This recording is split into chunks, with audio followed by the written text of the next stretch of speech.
You're listening to the Cricket Podcast. Hello, everyone, and welcome to the Cricket Podcast, where we don't have to worry about the C word as South Africa squeak over the line to all but eliminate Pakistan and lock in our top four for the Cricket World Cup semi-finals. So let's get a twist. I'm Jack Hope, and I'm joined by Max Rowe Brown. How are you doing, Max? We finally had a good game. We finally had a good game at the tournament.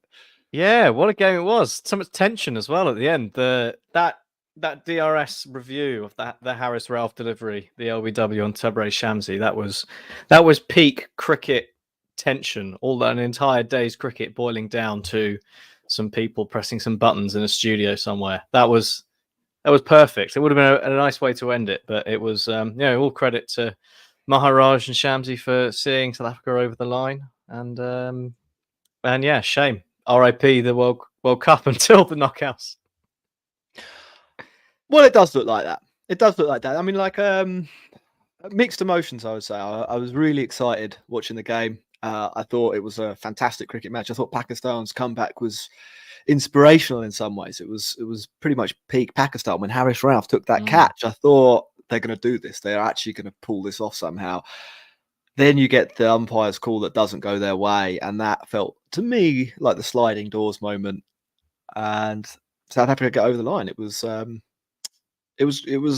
amazing finish, but we do have to acknowledge that it might have been better for the World Cup if that hadn't happened. Max, do you have a summary for me, or have you disappeared? You've disappeared. Brilliant. Well, that's right. I can again now. Okay, well, let's do the summary. Yeah. It was Pakistan batting first in Chennai, and they didn't get off to a great start. Couple of early wickets, but Babar Azam at the crease got himself to 50. Finally got some runs on the board after a fairly inauspicious World Cup so far. But he's got some. I suppose he's got a few, but not as many as he would have liked, and certainly as many people had predicted prior to the tournament. But it was a case of everyone getting in and then getting out again for Pakistan. A 50, a 31, 50 for Surjit Gill. He batted nicely, but no one taking it on, no one getting further. And from 225 for 5, Pakistan subsided somewhat to 270 all out, and it was left to South Africa to see if they could chase it down. And they got off to a very quick start. De Kock smacked the ball all over the place and then smacked one straight down the fielder's throat. And after Rassie van der Dusen was given out LBW in somewhat questionable circumstances. Also didn't mention Babar Azam also being given out caught behind in somewhat questionable circumstances. 1-1 on dodgy DRS at that point. Aiden Markram came to the crease and looked like he'd basically done the job, didn't he? A really impressive 91 for him. 235 for 5. South Africa. It was game over, wasn't it? It was done in the bag. Marco Jansen then came in and decided that, well, he batted like he had dinner reservations at the hottest ticket in town and was going to lose his spot if he was more than 5 minutes late. A few lusty blows and then just randomly dob one up to backward point. And then Aiden Markram played a horrendous shot off Sam Amir, and suddenly Pakistan were in the game. And fair play to Pakistan. They dragged it back. They brought Shaheen back in. He took a couple of key wickets, and then it was that tense finish that we saw. But just managing to squeak over was once Pakistan had basically run out of firepower, and it was left to some combination of Mohammad Nawaz and Asam Amir to bowl the death overs. It never looked like it was gonna happen for them. But fair play to Pakistan for the fight back, and fair play to South Africa for some bottle. A lot of bottle in the end as well, I think, from some guys who really can't bat. I would say if you're below Lungi and Gidi in a batting order, you need to have a long, hard look at yourself. But Cat on a hot tin roof was Lungi and Gidi. Yeah. Shamsi did hold his nerve. Won his Man of the Match award for the 4 wickets earlier in the game. Big wickets as well. Ripped out the heart of the Pakistan lineup and managed to squeak away a 2 and then a couple of singles before Maharaj finished it off. These sometimes are hard shows to do, aren't they, Max? Because when you're doing your notes or we're doing talking points for the match, You think you know what's happening in the Yeah. game, and then you have to rip everything up with 10 minutes Well, to go. exactly, and it's not even like in this particular case, because we're recording so close to the end of the game, that we've had particularly long time to sort of reassess and say where did the match turn and so on. But you know, what does your gut say about this? Like, was this, did Pakistan throw it away in any way, or was it just a little bit too little, too late? I think it was just a few key moments and things either not going their way or Pakistan just not, taking control in those key moments. And the thing that I sort of marked out halfway through the day was Aiden Markram's 91 compared to the Pakistan middle order. When again, a lot of credit to Shamsi. He bowled really well, and that selection is kind of a really good example of why South Africa are looking so good and so strong in this tournament. They've got a really clear idea of what they want to do. Just brought in, the one change, Shamsi in, game at Chennai, get in the wrist spinner, get another spinner in, and it worked perfectly. It was, they've got a clear idea of what they want to do, and their selection makes sense. Pakistan, on the other hand, randomly throwing in Osama Mir and Shadab Khan. And in the end, they managed to get both of them to play, despite only picking Shadab after his concussion, which, maybe that contributes as well. But I think it's just that even though he did throw his wicket away a bit at the end and it ended up being very close, that 91 from Aiden Markram was massive in that middle order, where Pakistan, lost their wickets, or rather Tabriz Shamsi took the wickets of those batters when they were set and they had a chance to kick on. That probably robbed Pakistan of the extra 20 runs they needed to win the game. And on the other hand, Aiden Markram's 90 was key to them being able to chase it down. So I think it was just making the most of the start they got. That's where I think it went wrong. You can point to a few things that maybe didn't go their way with the technology or what have you, but I think they probably balanced out in the end, maybe. So that's where I feel it was, and it was just nice to have a good game of cricket as well. It was. It was a really good game, and I think I probably agree with that. I also thought that the way South Africa were able to get so far ahead of the game with that meant that even with the wobble, and I think the wobble was self-inflicted to some extent. I think they thought they'd won it, and then were like, let's just smash it around, and we'll win this really easily. And then, Shaheen Afridi bowls a spell and a half. That's got to be one of the spells of the tournament to drag Pakistan back into it. They lose a couple of wickets, but because the run rate is a complete non-issue, it means that. Yeah, exactly. And Gidi, he can last 14 balls, and he's sort of done his job, even though that's probably the least convincing 14 balls that anyone will play for this tournament. All he had to do was not be out for 10 deliveries or 12 deliveries, and it would have, the guy at the other end, Maharaj, would have squeaked a couple, and then there'll be a couple of wides, and then you can pass the baton on to the next man, which is basically how they go across the line, I thought.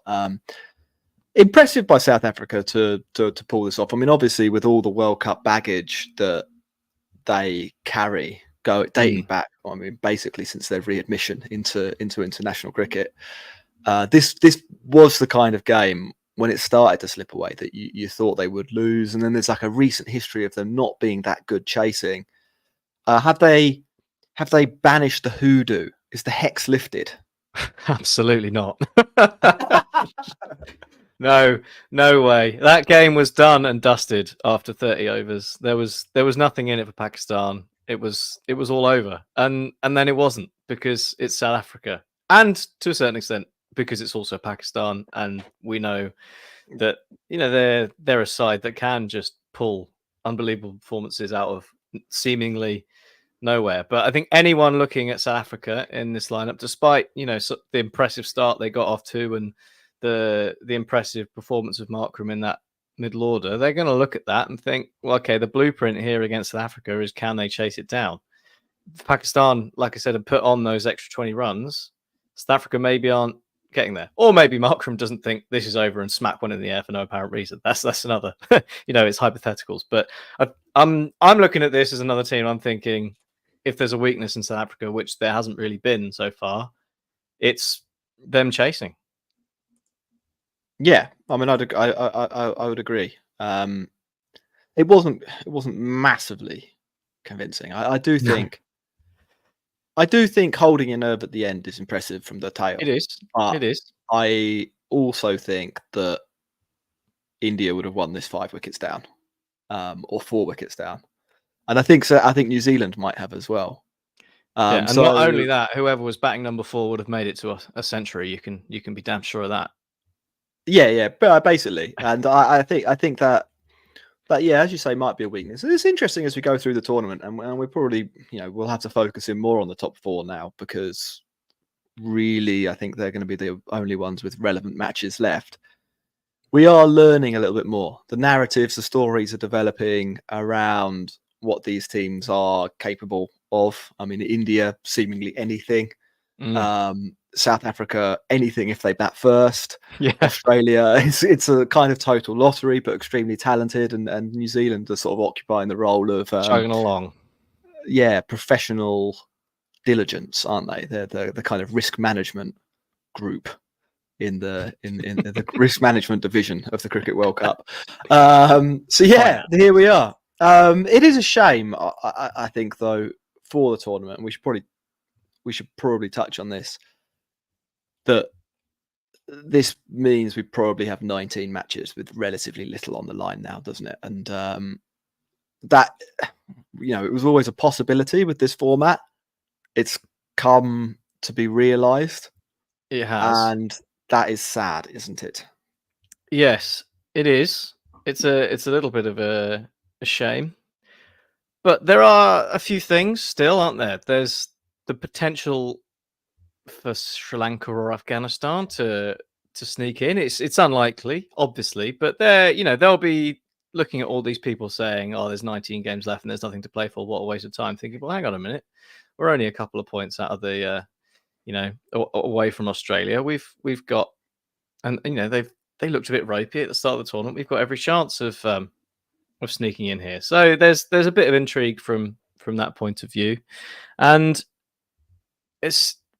you can obviously there's the format is contributing to this, the 10 team group stage, but you do sort of have to be like, well, look, England and Pakistan have been pretty poor, and you can't legislate for the world champions and one of the top nations in cricket being that consistently bad and turning it into the sort of dead rubber a-thon that it's going to be in the next 2 weeks. It's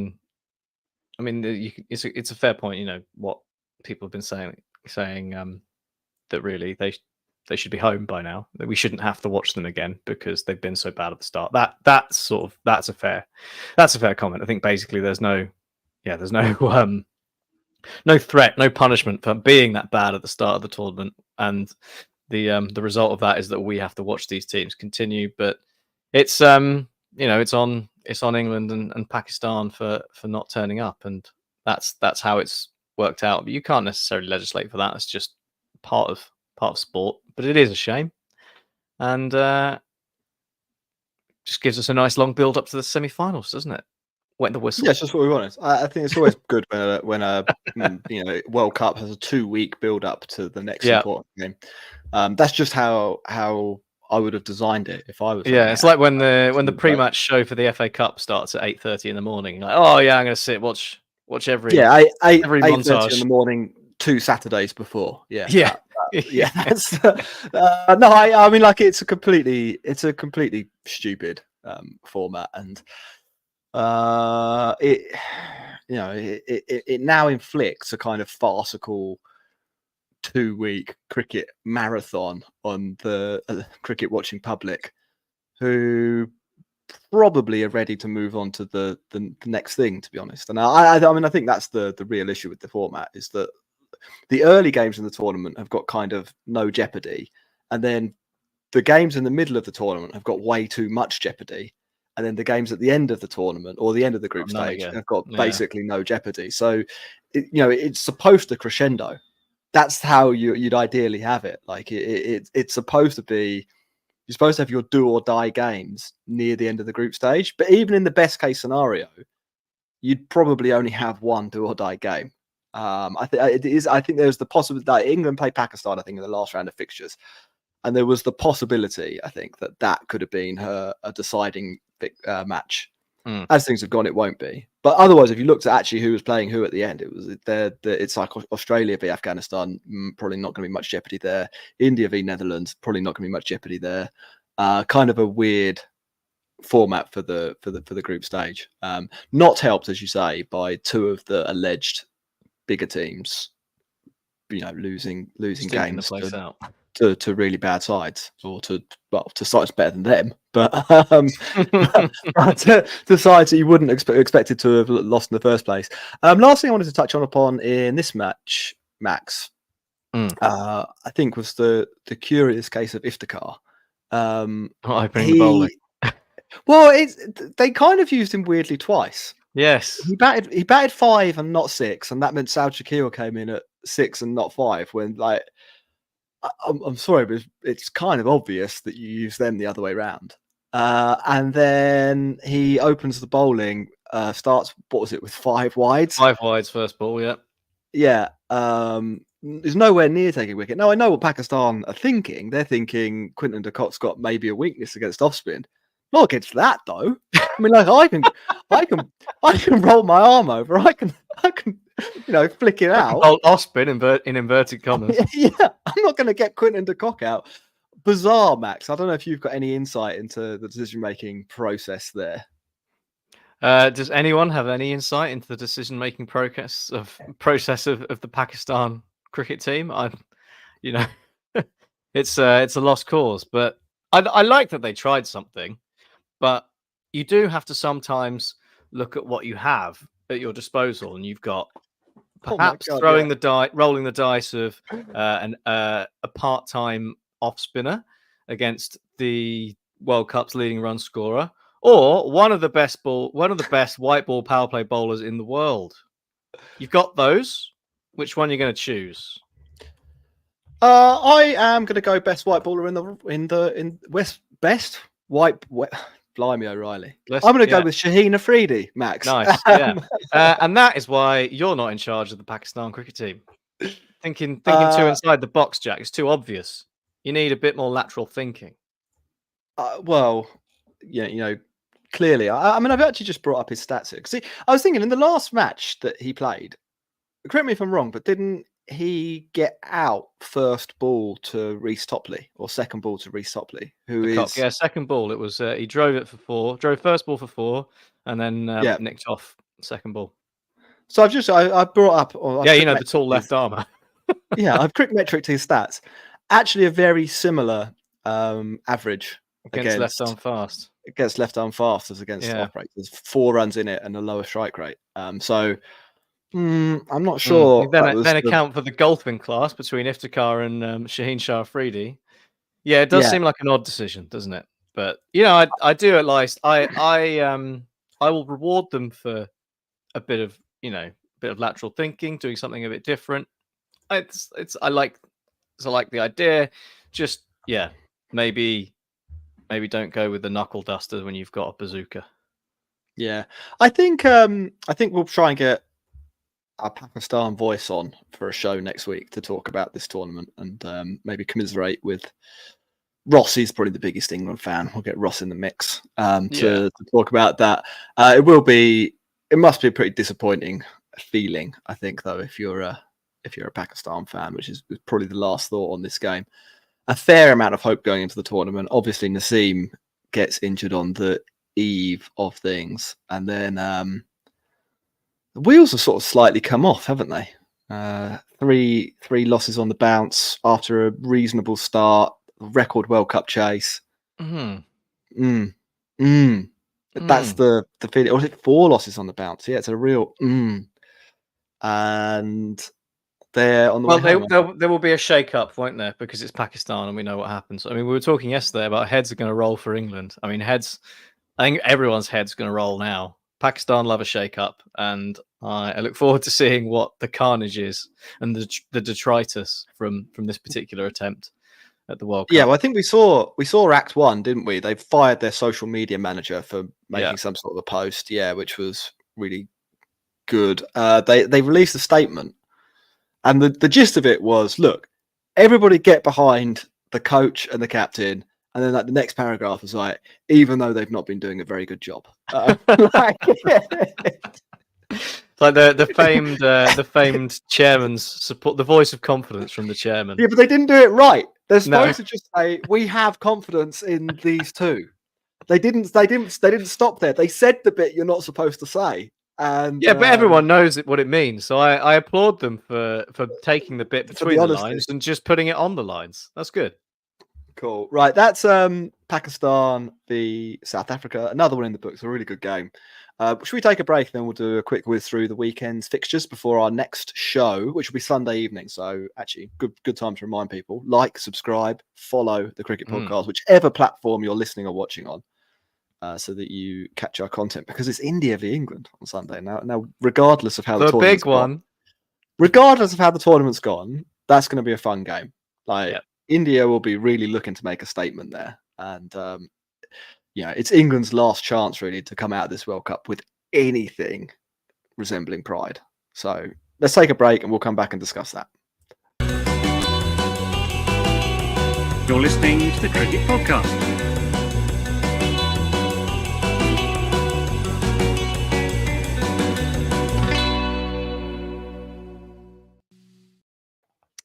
Hello, everyone, and welcome back to the Cricket Podcast, where we're going to be previewing the weekend's World Cup action. Let's start with Australia v New Zealand. Max, what are your thoughts here? It's the Antipodean Derby. It's got an actual name, hasn't it? I've called it what it isn't. Tasmanian Straits Cup or something stupid like that. I'm sure someone in the chat will let us know. There is a rivalry here, though, isn't there? And again, it might not have people's World Cup ambitions on the line anymore, but it's going to be a good match, surely. Yeah, I mean, it's still a big game between two of the top sides, and there's always bragging rights, aren't there, between Australia and New Zealand? So it'll be interesting. It's at Dharamsala, so again, watch out for some knee injuries. But I think that's quite interesting in terms of the bowling lineups. Obviously, New Zealand have got Mitchell Santner, who's been, he's been their standout performer and leading wicket taker in the World Cup at various points. And whether he will be as effective at Dharamsala is going to be interesting to see. I mean, it's not like it's a graveyard for spin bowling, but obviously the altitude making it easier to hit it for six being one factor, and there's the bias towards pace bowling, which Australia is obviously their strength. So I do wonder whether the ground will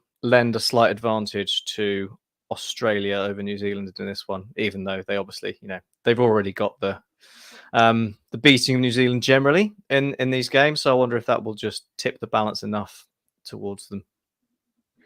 Yeah, the Trans-Tasman rivalry. We've been reliably informed by Jappi there, which is a needed update. The internet, Max, seems to think that Australia are the favourites for this. I think I'm on their side.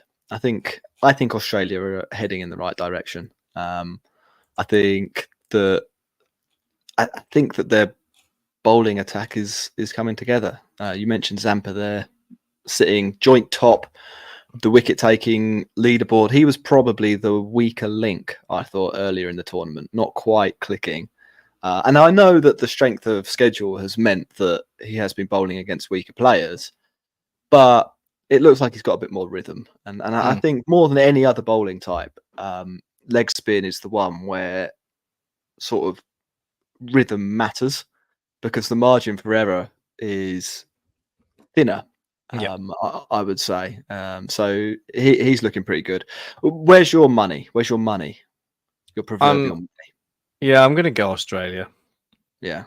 I it's all about trending. World Cups, it's all about peaking at the right time, so they say, isn't it?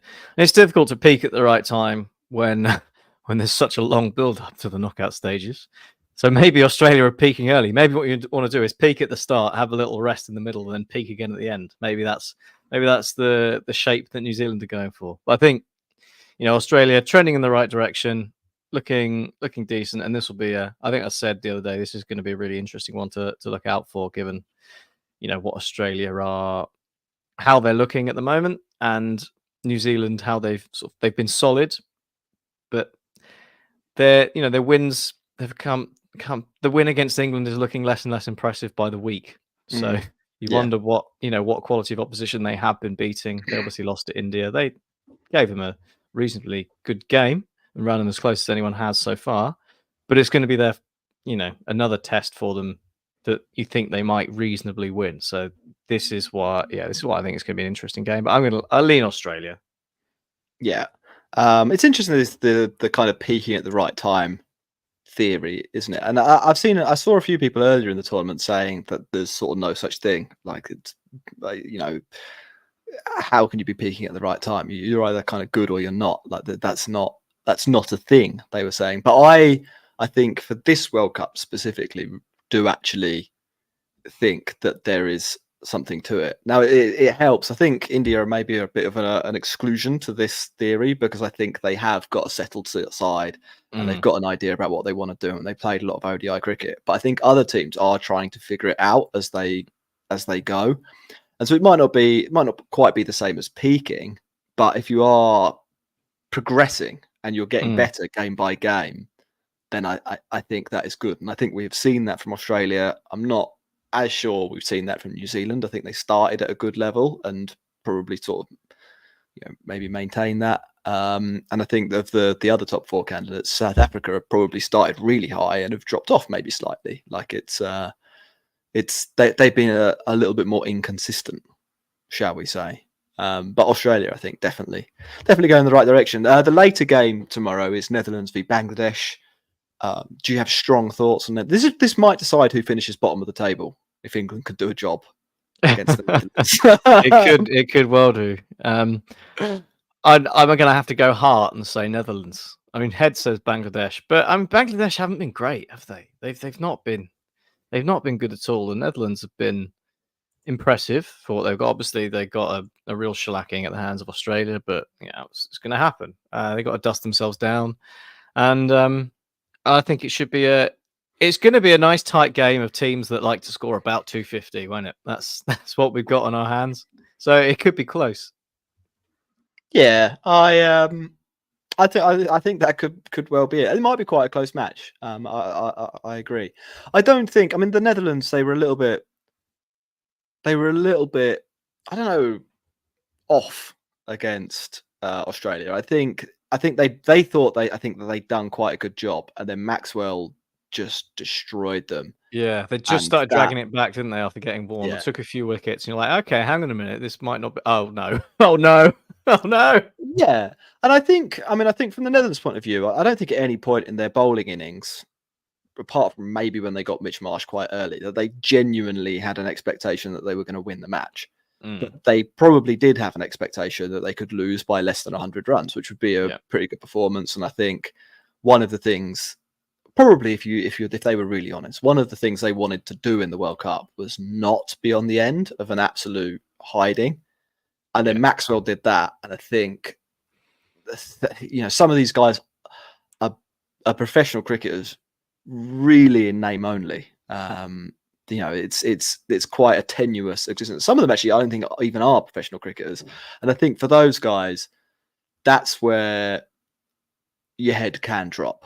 I think if you play day in, day out, and you're on the franchise circuit, occasionally you're just going to get Maxwelled. Like almost everyone else in the World Cup has at some point has been Maxwelled, and you just say, okay, fine. But then you go out and you do your job, and you probably lose by 100, lose by 150, and you move on to the next game. For the Netherlands, I think they were just shell shocked by what had happened, and then next thing you know, Mitchell Stark's coming in to bowl, and it's one of your batters had run themselves out for no reason, and things subsided.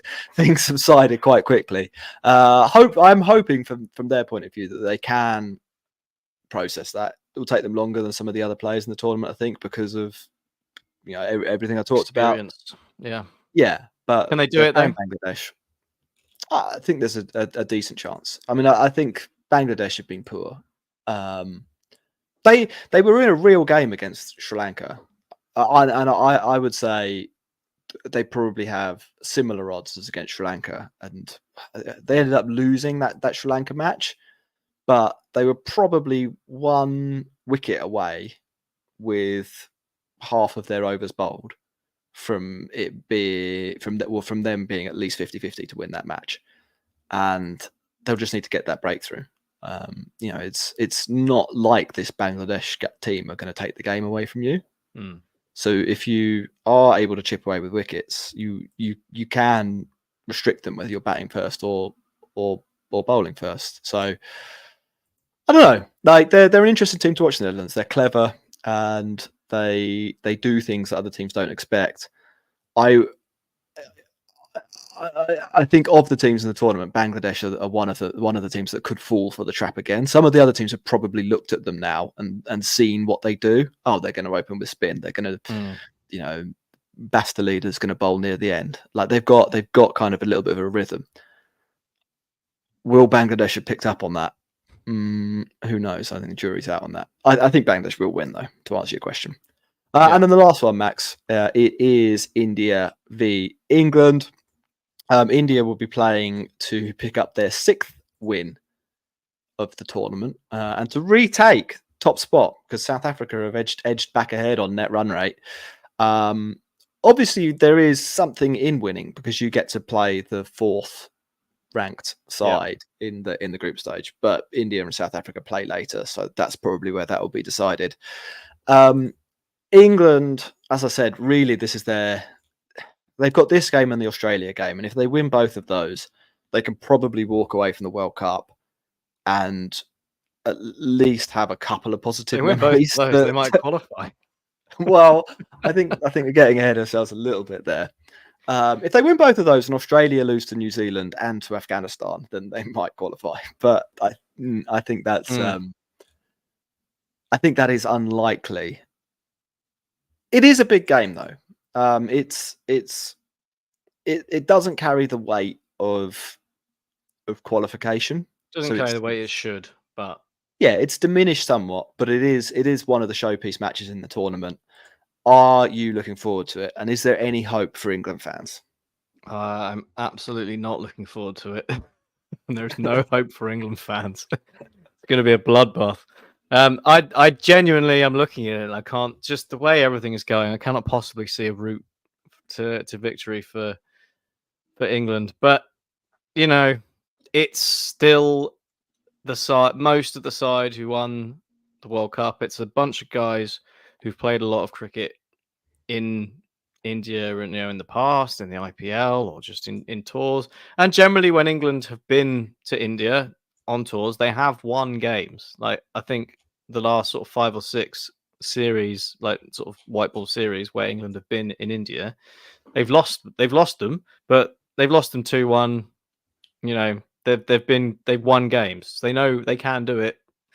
And India, maybe they're getting complacent now. It's 2 games in a row where Virat Kohli's been more interested in scoring 100 than chasing the runs down. England, their pride is battered.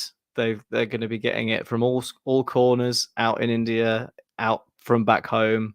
They're going to be subjected to all sorts of complaints and all that stuff. And maybe that's the moment where, as professional sportsmen, a bit of pride will just resurface and they'll come out and show everyone what they can do.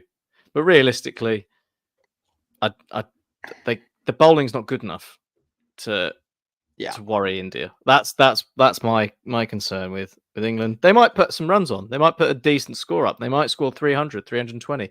But I think India would chase that down pretty comfortably if they had to, because I don't see where the wickets are the wickets are coming from. In all honesty, from what I've seen so far, but it'll, one last shot for England to salvage some pride. That, I think, is the problem from an England point of view. The only bowler who's been bowling well in the tournament that's still with the squad is Adil Rashid, and India have got a pretty good history against Adil Rashid. Like, he's not a bowler that has massively troubled them over the years. A notable highlight when he bowled Kohli aside, and Kohli did a really good face. Yes. But that is the kind of wicket threat. It's not really even clear, as we talk, who'll be opening the bowling. It might be Chris Wokes in the current. It might be Bryden Cast coming in. Maybe they'll go with Atkinson. Maybe it'll be Wood. Maybe they'll open with spin. Like, there's a huge issue there. Rohit Sharma has been looking hungry in this tournament, and I'm sure he'll be prepared to feast. Shubman Gill yet to get like a statement score in the World Cup, so I'm sure he'll be chomping at the bit. Yeah, penciled this one in for a few weeks to get his World Cup centuries count off the mark. And then in the middle order, Virat Kohli's been basically unstoppable. I think if you're an England fan, the only chink of light I can see is that Hardik Pandya is out with ligament damage, which maybe caps the amount lengthens of the tail. Yeah, it lengthens the tail slightly. It means that, the game's at Lucknow, isn't it? That makes it harder for them to go with Ashwin, I think, because they probably want an extra seam option. Obviously, with Hardik in the side, you could play all the spinners, and if it turned out to be a seaming pitch, then you had Hardik's overs, and you only bowl 5 of Jadeja and 5 of Ashwin. You've got 10 of Hardik, but that they can't do that. So they probably won't get tortured by Ashwin, and they might have some overs of Shardul Thakur, but probably Mohammad Shami to negotiate instead. I don't hold out a lot of hope for England in this one.